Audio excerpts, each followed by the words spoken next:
పరిశుద్ధ గ్రంథంలో జక్కయ్య ఉన్నాడు. ఆయన వాస్తవానికి ఎవరో సుంకపు గుత్తదారుడు, అంటే మంచి తహసీల్దార్ ఉద్యోగం, ఒక మంచి ఉద్యోగస్తుడు. రెండవది ధనవంతుడు. మూడవది పొట్టివాడు, అంటే చాలా గట్టి తెలివైనవాడు, జ్ఞానవంతుడు. అలాంటి ఆయన ప్రభువారిని ఇంటికి వస్తాను అంటే మేడు చెట్టు దిగి ప్రభువుని చేర్చుకోవడానికి వెళ్తున్నాడు. అప్పుడు అందరు ఏమనుకుంటున్నారు?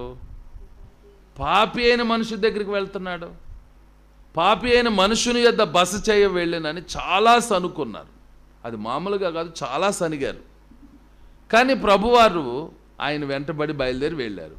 వెళ్ళి ఎప్పుడైతే జక్కయ్య ఇంటికి వచ్చారో ఇప్పుడు తానే నిలబడ్డాడు. ఇప్పుడు యేసయ్య చెప్పలా, ముందు యేసయ్య ఏం మాట్లాడలా. ఎవరు మాట్లాడారు?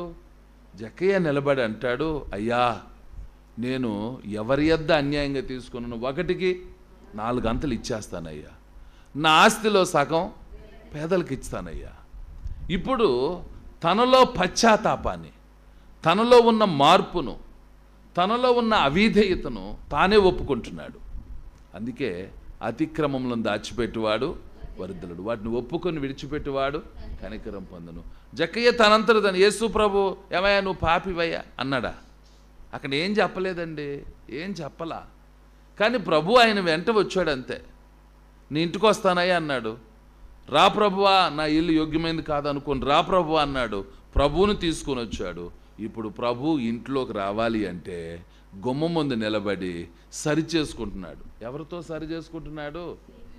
ఏమండి, ముందు మనుషులతో సరి చేసుకుంటున్నాడు. ఇప్పుడు జక్కయ్య నిలబడి తనంతటికి తను ఒప్పుకుంటున్నాడు, అయ్యా నేను ఎవరి యొద్దని అన్యాయంగా తీసుకుంటే 1కి 4 అంతలు ఇస్తాను. ఎందుకని? రోమా ప్రభుత్వంలో తాను చేసిన అన్యాయం ఏంటో, తన పాపం ఏంటో, తన లోపం ఏంటో ఆయనకు తెలుసు. కాబట్టి ఒప్పుకుంటున్నాడు, ఇంతవరకు నేను అన్యాయంగా సంపాదించిన దానికి 1కి 4 అంతలు ఇచ్చేస్తానయ్యా, నా ఆస్తిలో సగం పేదలకు ఇస్తాను. అంటే ఆయన చెప్పే దానిలో ఉన్న విషయం ఏమిటంటే, ఇక ప్రభువు తప్ప ఇంకా తనకి ఇంకేమీ మిగలదు అని చెప్తారు.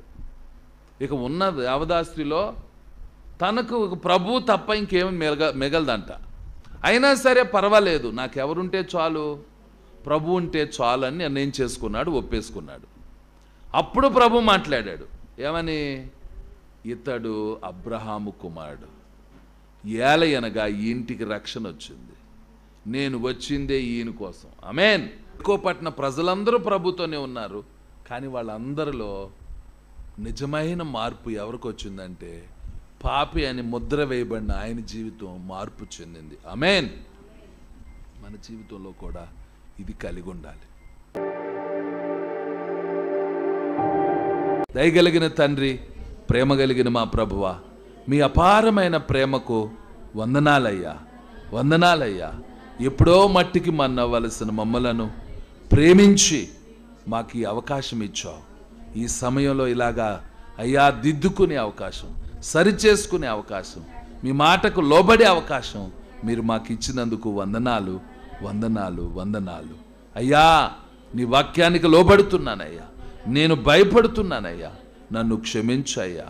నా మీదున్న దోషం, నా మీదున్న పాపం, నా మీదున్న అపరాధం, నా మీదున్న అయ్యా కీడులు తొలగించయ్యా, పరిశుద్ధపరచయ్యా. అయ్యా మీ కృప మాకు కావాలి. మీ రెక్కల చోటును భద్రపరిచి మేలు చేసి మహిమ పొందమని, నీ వాక్యాన్ని అర్థం చేసుకొని వాక్యానుసారంగా సరిచేసుకొని సమాధానపడినట్లు కృప దయచేయమని మీ చేతులకు అప్పగిస్తూ యేసు నామమున అడుగుచున్నాము తండ్రి. ఆమేన్.